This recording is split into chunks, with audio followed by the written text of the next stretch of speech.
Over the past 2 years, I've read and dissected the biographies of people whose lives were defined by their ability to make great things.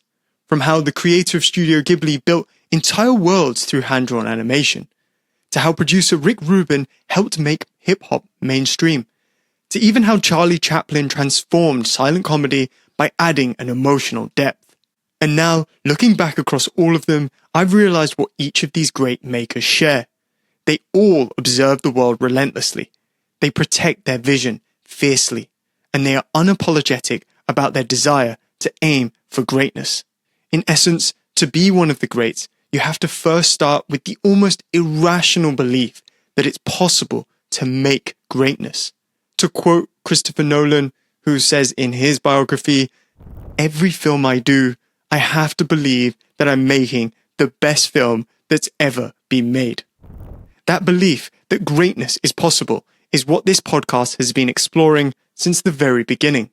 And if you've been following this podcast for a while, today marks a small but meaningful shift.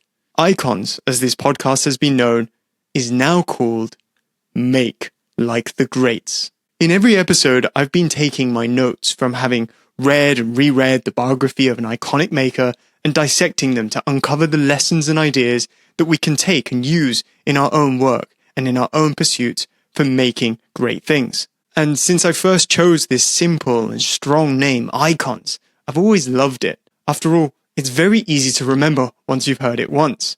But over time, I realized it didn't quite achieve what I wanted to say with this podcast. After all, whilst these great makers are worth studying, the end goal for me isn't admiration, it's analysis. I don't want to simply read about someone in order to idolize them.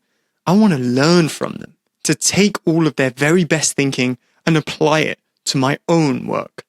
And my hope has always been that by creating and sharing my learnings with the world, with you, I might be able to connect with other makers, artists, creators, people who have always felt that urge and sense that they should be allowed to aim for greatness, but have never felt permission to do so.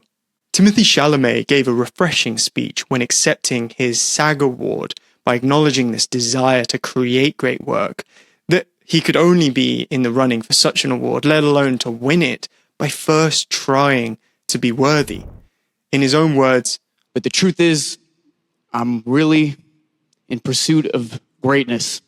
I know people don't usually talk like that, but I want to be one of the greats. I'm inspired by the greats. I'm inspired by the greats here tonight. I'm as inspired by Daniel Day-Lewis, Marlon Brando, and Viola Davis as I am by Michael Jordan and Michael Phelps, and I want to be up there." And that's the voice inside all of us makers that I'm trying to speak to by making this podcast. The name Icons, whilst memorable, made the people I was studying feel set apart, as if greatness was something reserved just for them.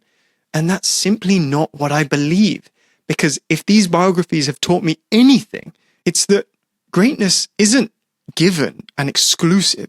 It's earned through curiosity, craft, and the courage to think and act boldly.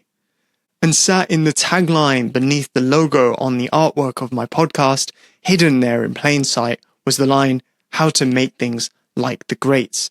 And it's from here that I crafted a new name for the podcast, which I'm very excited to use going forward. And with that, chapter 1 in the form of Icons is complete. 10 episodes that marked the beginning of this very special journey. But from here on, same mission, new name. I'm Justin Campbell-Platt, and this is Make Like the Greats.